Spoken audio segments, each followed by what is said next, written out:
video 4, going to be going through a couple different things here. First is the frog hop.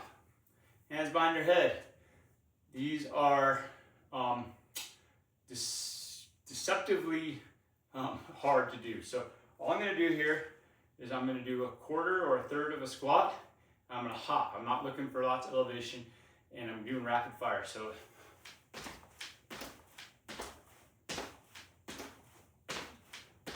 just like that. So one of the things you could do here, I was going nice and slow. When you've got, say, 35 sets of 30 seconds of these, way to maintain the intensity is try and hit the same number of reps in each set. So if you get 20 on your first set, try to hit 20 on your last set.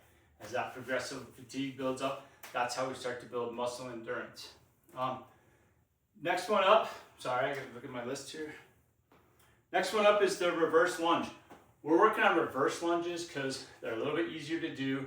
They're a little less stress on your knee, and I'm gonna do this one from the side. So I'm here, I'm gonna step back and try to keep my shin straight, but my knee is gonna drive forward over my toes here, and I'm just going down, touch, and up. I like to do my entire, if it's 8 per leg, I like to do 8, and then I'll switch, come back, up, up, and up. Getting easy, throwing a kettlebell, throwing a dumbbell, again, same thing. You can also hold dumbbells to the sides.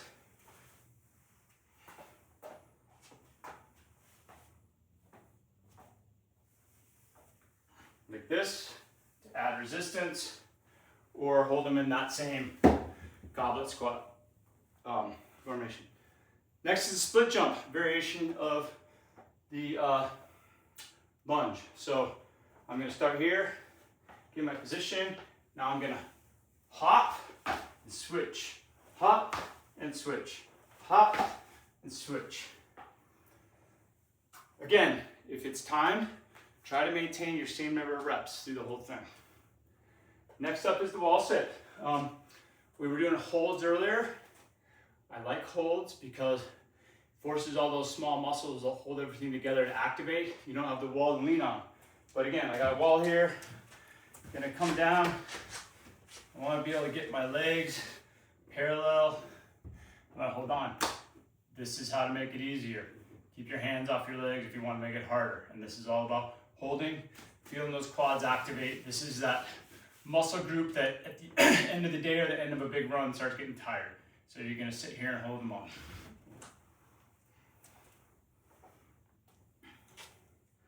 Okay, we're gonna do the hamstring bridge and the hip bridge next. So hamstring bridge, it's gonna be one leg. The hip bridge is gonna be 2 legs. So the hamstring bridge, legs are about shoulder width apart, shoulders flat on the ground, arms here. I'm gonna extend one leg, and then I'm gonna extend up and through. Up and through. Again, it's all about going all the way through, driving those hips forward. Really start to feel this in your hamstrings.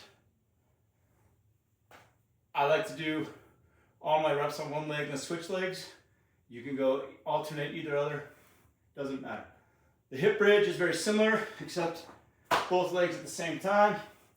We're here, hip bridge up. I'm actively driving my hips and my pelvis upward. Feel that in my hamstrings. Too easy? Throw a dumbbell, something on your waist.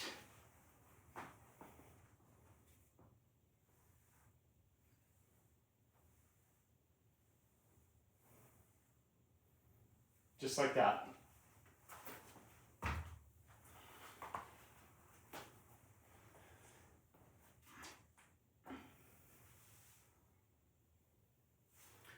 Next up, we got 3 out of the push-up position plus planks. So we're gonna start with good old push-ups. So push-ups, there's all kinds of ways to do them. Your hands should be not much more than shoulder width apart. I'm up, I'm in a good plank. I'm rotating my hips down. I'm not up here like this. I'm not down here like this. And I'm gonna come down, my elbows are in, push straight back up. straight back up, just like that. Should be easy, right? Next is the Renegade Row. You're gonna need dumbbells for this. Dumbbells here. I'm gonna pull, I'm trying to not rotate my hips. I'm trying to pull with my shoulders here. So an actual Renegade Row is gonna be 1, 2, 3, 4. You wanna make it more difficult? Throw in a push-up.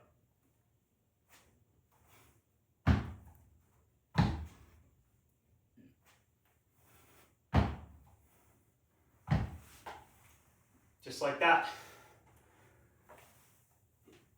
Last one is mountain climbers. Or I'm sorry, second to last one.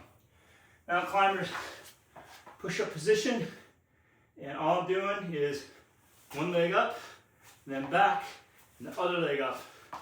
This is get your heart rate up, also get your hips moving. So I am trying to touch my knees to my elbows each time. Last one is the plank. Contrary to popular belief, the plank should involve a very active or conscious activation of your core. And so what I'm gonna do, get my push-up position, and I'm gonna roll my hips forward, and I'm actively squeezing and holding. I'm not here, not here. I'm actively squeezing my core, my glutes. I'm holding, squeezing as hard as I can. It should get very difficult very quickly if you're being active with it. I can stay in a passive plank for a long period of time. To stay in a active plank is very difficult. If your shoulders or elbows or wrists hurt, you can go down on your elbows, but again, I'm rolling my hips forward, I'm actively squeezing, making my core do the work. It's not about shoulders, it's not about your arms, it's about your core and your hips and stability that is so important to staying in control when you're on your skis.